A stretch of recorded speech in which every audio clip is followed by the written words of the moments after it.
Mm. You're going to stay on mute for this while I introduce? Well, happy October 10th, Sam. We're going to try a new approach to some of the things that we're doing. We decided that we would pull some headlines and discuss those, whether or not they were about education, but I have a feeling a lot of them will be. And then do a little brief overview about each headline that we found and maybe surprise one another. It is an interesting week to start this headlines unleashed with what's going on in Israel. Some really tough news coming out of there. I did find a resource that I wanted to share first, which is from the International School Counselors Association, ISCA. Sam, do you know that one? Do you know ISCA and the two ladies that started it? They have a Yeah. really robust amount of resources for trauma and grief, and they update it regularly. And that's iscainfo.com and the crisis page.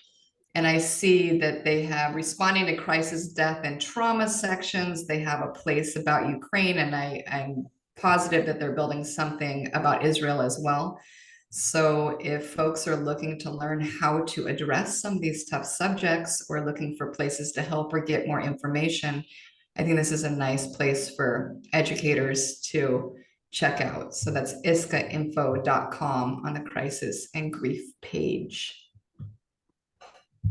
Yeah, thanks for that. And ISCA is a great resource for so many counselors and students for this sort of situation that's happening in Israel and Palestine. And I was just talking to Noel this morning because I have a friend who I worked with at Duolingo who's young, but was an international student. Actually, we might need to get Abby on Global Nine Minds Unleashed, but he was just in Israel and Palestine and flew out to Fortaleza, to your country, To me. yeah, to you.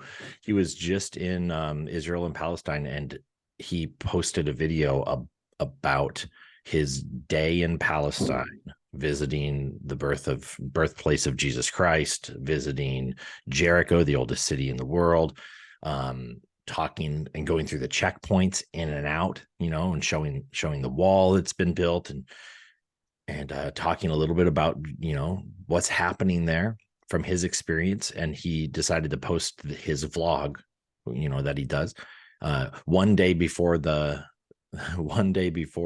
missiles is what he deemed it. And it's My very goodness. it's very interesting. And I already was feeling that there's so much going on that I can never fully understand. But to have somebody that I know that is in the vicinity and then trying to highlight it, and it's a difficult time. And so the resource that ISCA has provided, I think, is good for counselors to refer to. And you never know where grief hits you, right? You may not be connected to Israel and Palestine and everything that's happening, in the Middle East, but it might stir up something else, right? And so when it stirs up something else, it's important to figure out what that is and to talk about it with a professional. So Absolutely. Paying attention to just how people are reacting to these crises, and yeah. this one in particular, you learn so much about the power of community, and how different spots in the world react to trauma and grief. I've found that watching the news, Oh, you watch the news still? yeah, no, I know it's terrible, right? But what I was really interested in was listening to people who have close connections to Israel, whether they live there or most of them had kids there, a lot of them in the IDF, right? In the Israeli Defense Forces. And they spoke with such pride, even though their kids were missing. And they spoke about the power of community and the power of standing together. And I thought, it's such a different reaction where we might see somewhere else in the world, watching them hold their composure. And I think following that lead, that composure is probably one of the better ways to respond to a crisis of this magnitude, and just being informed, right? I think we all have to be informed. So yeah, I will definitely be looking into that ISCA set of resources. I'll be talking to some of my own kids. I don't know if you know this, Sam, but Tiffany, our partner Tiffany, she has some students, high school students from Liberia on full scholarship at boarding schools in Israel. So she's also on the move to Yeah. see what she's going to have to do to make sure these kids are safe. Yeah. So this may be another conversation later too about the hustle during a crisis and how to work with the kids. Ooh, the hustle during a crisis. Yeah, the hustle during a crisis. When you think about hustling, you think about like taking advantage of every opportunity and just moving. But you also mentioned, the parents and the response with composure. I don't think violence is ever the answer. And so, composure can help us reflect on our innate desire to maybe respond in a way that's not as positive. And so composure meets hustle is an interesting idea that like that. Tiffany's going to have to address and deal with it from a hustle standpoint, because people want to see immediacy. They want to see action. They want to see response. But calculating a response requires some composure and some time first. And then what we're doing today and the inaugural Headlines Unleashed, if that's what we're calling it, is where you're going to give me a headline and I'm going to tell you what I think the article's about and how it ties into higher education. And then I'm going to do that. I'm going to do the same to you. And that's going to require some hustle and some response, and hopefully we'll be composed, but I probably won't be. You need to stay composed here, Sam. Yeah, I'm not sure I'll stay composed. Okay, so bear with me because I'm just going to play with this game that we've invented here a little bit. I want you to tell me for this headline, I only pulled two, right? So, and I just lost your face somewhere on my video. So just let me pull your face back up and then let me pull. You don't need it. I do need it. I do need it. Your face keeps disappearing every time I go to my headlines, but that's okay. I can imagine what your face may look like. All right, Sam, true or false? The Supreme Court has decided they won't take up legal challenge to OPT. Are you telling me true or false? Like I have to decide. You have to tell me, is that true or false? Is that a real headline? That's a real headline. And it says true or false? No, I've made up the true or false piece. I'm trying to get to see if you, well, okay. One, I want to know if you so the Supreme Court that the Supreme Court was possibly challenging or going through a lawsuit involving OPT. And you can also share what you know about OPT if you dare to take on the challenge. Sure. So the headline is the Supreme Court has decided to not take on the case of OPT. True. Is that true or false? Do you believe the Supreme Court is going to take the case or not take the case? Oh, I think they're not going to take the case. Want to tell us what you know about OPT? Did I put you on the spot? I can fill in for you. Yeah. So OPT, the United States, when an international student comes to the United States to study, their job is to study. And thus, they're not allowed to work outside of the campus. There are occasions where they can work on campus in certain roles for a certain amount of time each week at a certain rate. This does not include what some people, say is payment for like athletes, where their entire scholarship is taken care of, right? So is that work? Is that not work? That's a whole different debate. But, OPT is the program for international students to have work placement opportunities for a certain amount of time post their studies. And so there's CPT, there's a few others, right? There's a few others. Depending on the degree that you have determines the length of time in which you can work in the United States without needing a full sponsor. Now, sponsorships, cost money, and so the company that would sponsor an international student has to vouch for that international student, usually has to pay some fees to make sure that they're in the system. They have to document them. They have to keep records of them going in towards a route towards full work or permanent residency or onwards. And now I'm past all of my legal understanding, really. No, you're spot on though, Sam. But here's my response. True or false? I do not think the Supreme Court will take this on. However, and I don't think they'll take it on because I imagine the Supreme Court will say that this is, I don't know, maybe they will, but I think they won't. I'll be curious to learn a little bit more about that.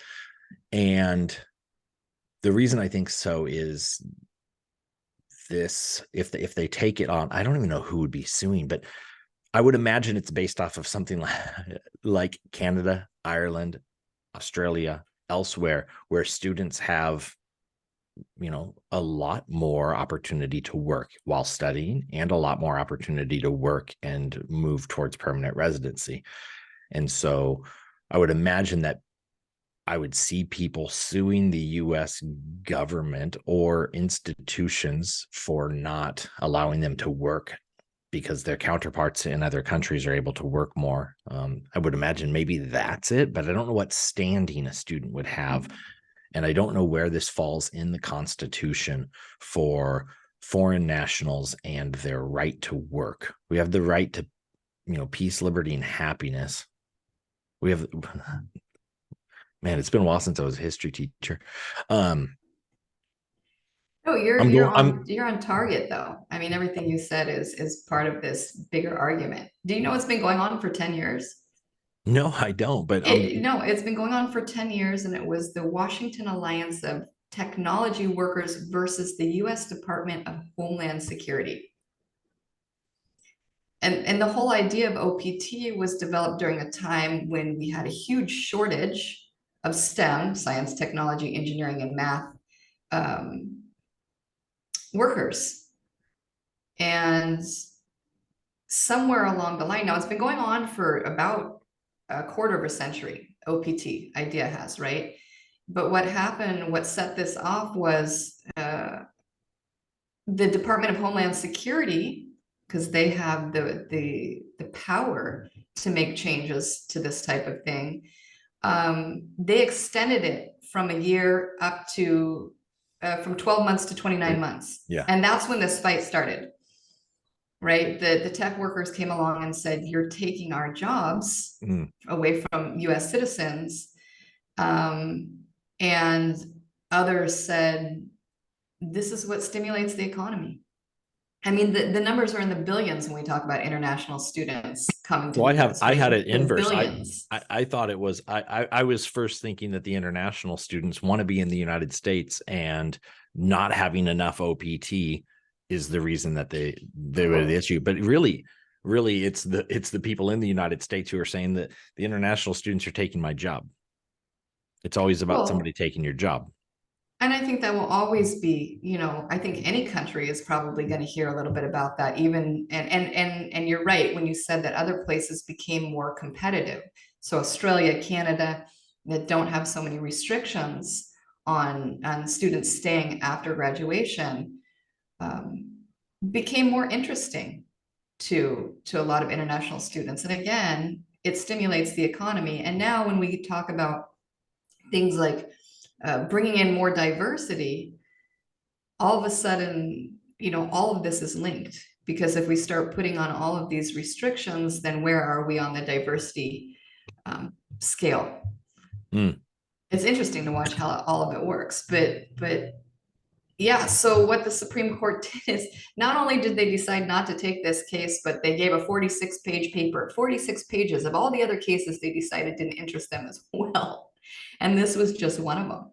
So for now, the OPT will remain continue. As is. Yeah. And every president can add a list of majors that fit into that OPT I was going to say, don't they call it STEAM now? Didn't they add the Be- A for like architecture or something like that? They did add several things, and that's something that as a counselor I look at. Yeah. So when I know my students want to come out of a program and get hands-on experience, we look to see if it falls on that Homeland Security page because they keep a list of all the programs. And colleges are getting better about doing that too. They'll say, this is an OPT approved program.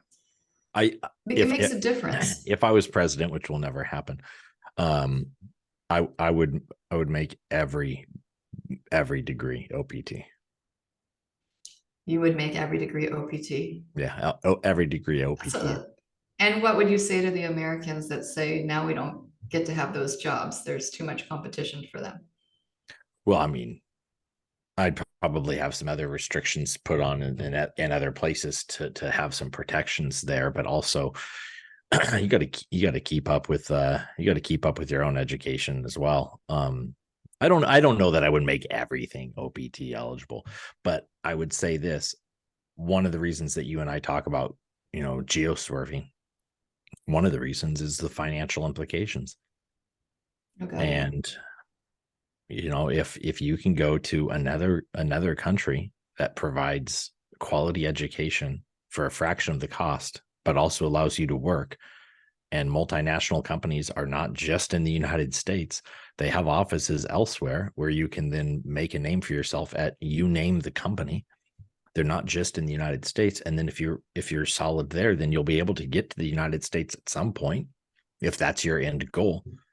Why not go about it in a different way and start in Costa Rica, or start in Italy, or start in Ireland, or start in Canada, where you can gain access to a quality of life not too dissimilar to what you get in the United States. And so for me, the reason I say I would open it up is I look at the United States as not competing from a governmental point of view with the other countries that have top tier universities that international students want to go to. And I think one of the reasons is OPT, and that they need to have more. Now, what I would say to the Americans, I don't know. I mean, one, let me reiterate. I have no desire to become president of the United States. So this is entirely my headlines unleashed thought without really thinking. You're not announcing your candidacy on this episode. No. Okay. Um, I see too many institutions that are not going to survive. And so if you say, oh, well, the international students are coming in and taking my job, XYZ, I say Z, not Z, XYZ. Well, what's going to happen when they don't come to the United States, and universities that stimulate small rural economies, universities and colleges that provide incredible employment opportunities, have to fold because they don't have they don't have students, because the United States is decreasing, the cliff, the demographic cliff that they speak of, they're decreasing there. So at some point,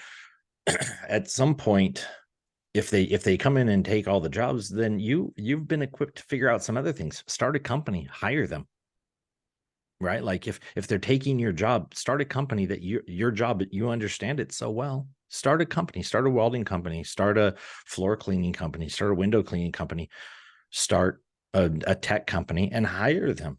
They have 3 years potentially of OPT. If you're that concerned as an American, you've got the opportunity to create a company and hire them. I think that when we talk to kids and families about being open-minded enough to geoswerve to go to places that aren't maybe naturally on their map, it's that pivot that you just talked about. So this came. Now, what are you going to do? People have to learn how to pivot. And it really does start with education. Mm-hmm. I feel, and I feel like not only is the pivot necessary, but I'm curious to see where Americans are going now that this decline is happening. And you can see it across the board. If you go look, I think it was some of the Midwest states and other places are now offering incentives for students to go to college, whether it's, direct admissions programs. Some states are going to open up direct admissions programs. So basically, if you come from one of those states, you can get direct admissions into the colleges that choose to be a part of that. Because the decline is there. What's interesting is, I wonder if that will push the American students to look outside of the US even more. I wonder if we've created this squeeze over there and there will actually be some good coming out of that. One of the factors stated in why so many Brazilians started going outside of Brazil to study was when the very controversial idea of putting affirmative action and spaces saved for certain students came up.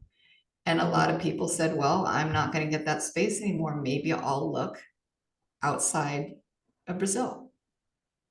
Yeah. It's yeah, people feel that they're entitled to something for whatever reason, and they respond to situations that put blockades or opportunities in front of them to that. And I see that all the time. We see it in the world all the time. What people feel like they're entitled to, they want to take. We have kids. We see that with our kids. What they feel they're entitled to, they're going to take. It's a lot of human nature within this. I think the squeeze that you speak of, we created we in the world of higher education, we created everybody needs to go. And then when people say, oh, I don't want to go, well, then we say, well, you should go, and here's all the reasons you should go. And I think education is important. I think the only way that we reconcile the war that happens internally and externally is through education and opportunity. Global minds meeting together with people who are dissimilar from you and finding commonalities is huge for peace. And that happens in a global education setting. And so that's what I want to be able to promote international students to come to the United States, especially to these areas that need workers, especially to these areas that don't have as much diversity, right? So that they can create opportunities to learn and to grow. But Americans are starting to look at abroad, and you can simply see it because there are more foreign universities with employers in the United States recruiting Americans than ever before. I go to a conference, and the ERNA group is bigger than ever before. The ERNA group is the and we'll put it in the link there. Essentially, it's the group of recruiters for universities outside of the United States who live in the United States. And they hold conferences, they go around, they recruit students together. This is if you want to go to Italy, if you want to go to Czech Republic, if you want to go to Ireland, if you want to go to the UK. These universities are in the United States recruiting Americans to go abroad and saying, hey, what are your gripes with the United States education system? Cool. You know what? Those 3 gripes are the 3 primary reasons that people come to our institution, and that gets people's attention: money, opportunity, diversity. And sometimes great beaches, depending on where they are. And so I think that group, that's going to be a squeeze. And part of that is what you spoke about, like, well, if it's for everybody, then it's not, then I can go elsewhere. Right. And that's that human piece that I was talking about earlier. I think the squeeze and the swerve are the squeeze the squeeze and the swerve, right? The squeeze and the swerve this is what I see producing the most successful students, quite honestly. Yeah. These students know how to pivot, even if it's hard at first. They know how to learn to respond to challenges and turn them into successes. It is a different trajectory if you can get yourself to go through that process of the squeeze and the swerve. It's the swerve. It's different. The squeeze and the swerve. Now, Squeeze and swerve. Say that a few times out loud. How many times? yeah, the squeeze and the swerve. That's an interesting headline that you brought up. That took us into as expected. My lack of composure in response led us elsewhere. It's important stuff. Go. Would you have one for me? Yeah, let me give you my headline from the Okay, don't stump me. I won't from the Economist. I think you know that the Economist is one of my go-tos from October the 2nd of this year. Okay. America's university graduates live much longer than non-graduates. Oh, interesting. Well, that must be true. Yeah, that's true. I want your response. They live longer. Okay, let me think. Why would you live longer? Okay. All right. So, I think you've heard me say before that counseling can be a very lonely position to sit in, right? You're Mm-hmm. not really a teacher, you're not really an administrator, you have more stakeholders. Um, and I think going to college creates community and network. And I think community and network and socialization Mm. helps us live longer. In fact, there's a great series called The Blue Zone on Netflix that talks about places in the world where longevity is much longer, right, than the rest of the world. And one of the constant pieces in that is the community and the interaction between the people. And I was just talking to a parent the other day whose student decided to live off campus. And it's been really hard for this kid to flourish as a Mm. first year student. And I'm going, why aren't you living on campus? Why aren't you there in college being filled and energized by the people around you? Because really, that's part of what you pay for. You pay to engage. Yeah. You don't just go to sit in the classroom. So I would say graduates create networks. That would be my number one thing. What did the article say? I'm curious. That's I love your take on that. Isolation isolation, creates illness, whether it's physical, mental, or I don't know, physical and mental. Like, isolation is not good. Community is important. Humans need community. And that was not talked about in this article so much. They um missed it. They missed the point. but, Well, well, next time they can quote me. there's so many points to be made. The study goes back to survival of the richest, is what they call it. United States remaining life expectancy at the age of 25 years, in this graph that they have and all. With an undergraduate degree, you have a likelihood of living 59. Without an undergraduate degree, more like 49. Interesting. Well, it And makes sense. You have more money to take care of yourself. right, so I think the community is huge, right?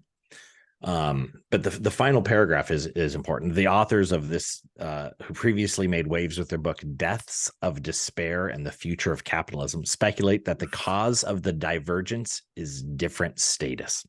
Jobs are allocated not by matching necessary or useful skills, but by the use of the bachelor's degree as a screen, they say, that is persuasive, but not a complete answer. The Economist says greater despair might explain the things like drug overdoses that rise from the poor, that are the uneducated, right? You're more likely to end up in situations that put you in more harm's way when you're not educated, this says.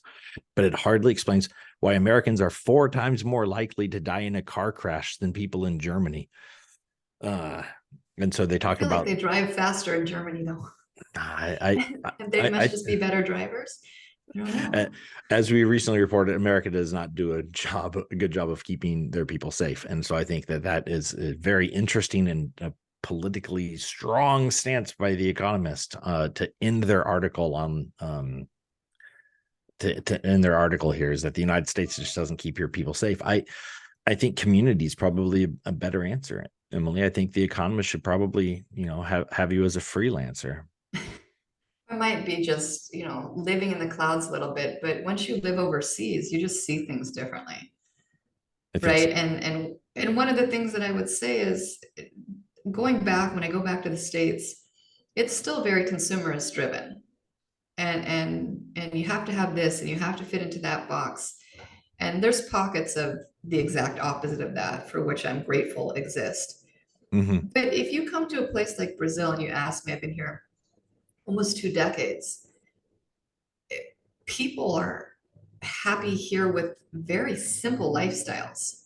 Yeah. I just think you get caught up in things, and maybe, you have more money, you can get to more doctors, you can, pay for a lifestyle that relaxes you more. But I think I didn't hear anything about they live longer, but do they live longer happier? I think that may be a good question to ponder coming from that article. Yeah. I would imagine, I would, I would imagine yes. To be fair, I think that you'll probably live longer, happier because you've gone to university and you have that community. Although I do think that university can make you much more, critical of things because you're taught to think more critically, It's and true. that doesn't bring happiness. When I Did, I was when I gonna think, say, did you come? No, but I'm happy I went to university. I was lucky I went. I came from a university is not an option family. You have to go. Did hmm, you have that same experience? um, yes and no. It was my both my parents went to university, so it was implied that you would go, but it wasn't talked about. I didn't know universities existed really. I mean, I did. I mean, I wore a Washington State University hat because my neighbor was a big fan of the Cougars. Um, but this is my background. I didn't know that private boarding schools existed until like 3 years living overseas when I started having students and parents talk about the private boarding schools on the East Coast. I didn't know that. Really? I didn't know that was a thing. I didn't know that. I mean, I thought it was like a thing in England where you sent your kids like Mary Poppins esque. I didn't know it was a real thing that in the United States, if you just had money, you sent them to better schools to gain better access to education and to be in a like-minded network and blah blah blah. I didn't know that existed. And I say as a counselor, and I use this line quite a bit when I'm counseling with students about how lucky they are to have such knowledge now, right? And now I sound old, like old man fist at the sky type thing, but we had 5 institutions come and recruit at my high school. Public school, low socioeconomic.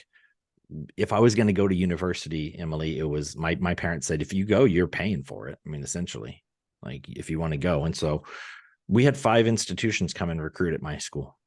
We had Clark Community College, we had the U.S. Navy, we had the U.S. Army, we had the Coast Guard, and the Army came back. That's what we had. Like, that's what we knew at public school in Washington State. Unless you had other resources, the school wasn't bringing those sorts of people in. So my parents went to the university, but it wasn't like a university is going to happen for you. And I had friends who dropped out and were making, 6 figures by the time I was graduating high school. They dropped out and they started their own construction company. And you know who they're hiring? These people that are coming out of university looking for some OPT. That's who they're hiring. That was a good plug. That's a nice full circle. I got to give you props for that. Yeah, I don't remember a lot of colleges coming to visit me in high school either. I just remember feeling like that's what everybody did and that's what you'll do. And I Yeah. remember my parents thinking I wasn't quite mature enough to go out of state. So I was pitched a lot of in-state options. They were Yeah. probably right in retrospect. I wish I had known about, The Navy, the and Army, boarding the schools I Coast knew Guard. about. But yeah, about the Army and Coast Guard. Oh, yeah. That would have been an interesting option for me to have pursued. That was definitely not on the table, not in California at the time, and definitely not at an all-girls private high school. I don't think they looked for our profile at the time, although maybe they should have. There's some really great, tough, smart thinkers coming out of all-girls schools, I would say. Yeah. Um, I think so. Hey, you know what? We're running out of time, Emily, and I we have are. I I had fun today on Headlines Unleashed. I don't know if this is how we want to do it every time, but I think next Tuesday we'll figure out another time to do it again. And thank you for your No, article. thank Thank you. you for your response on my article, because it helps me. And you are part of my community, so thank you. Oh, thanks for being part of my community. Will you send me that article later so I can take a peek? And I'll I'm going send to you send you mine. that one, and I'm going to send you the other headline. The other headline I think Okay. was Are we going going to to post these so folks could see them if they want to? Yeah, we can post one. Do you want to know the headline of the other one? Yeah, tell me really quickly. Was this the one that I had to turn into something about education? Yeah. Claudia Golden wins Nobel Prize for Oh, I economics. saw that. It was That's amazing. such a great article. And I think an unleashed mind, meaning an unprepared mind who just starts rambling like I did, could probably get themselves in trouble. Just speaking about, Just talking about that because she was overlooked a lot of times. She was at yeah, Harvard, right? yeah, Harvard. She's Well, the third woman ever to win the Nobel Prize for economics. there's a lot of stuff to unpack in that. Yeah, But I'm but glad she did win, and it's I'm thrilled to see her being lifted up. It was seems like it 100%, was overdue. 100%. Yeah, it's very cool. It's a great Sometimes article. things are worth waiting for. Stuff news like that, I'm glad it happened that it didn't happen at all. Tell you. Yep. All right, Sammy, we'll All right. continue this next time and then we'll add the articles. So if people are interested in some of the subjects we covered, they can also take a peek. Sounds good. And we'll shorten it next time. You wish. Let's see. That's your challenge. Can you pivot? Can you pivot and get shorter, Sam? Yes, I'm going to pivot and get shorter. All right. I All want right. to see you swerve to get shorter. Until next time, Sammy. The squeeze and the swerve. Ciao. Ciao.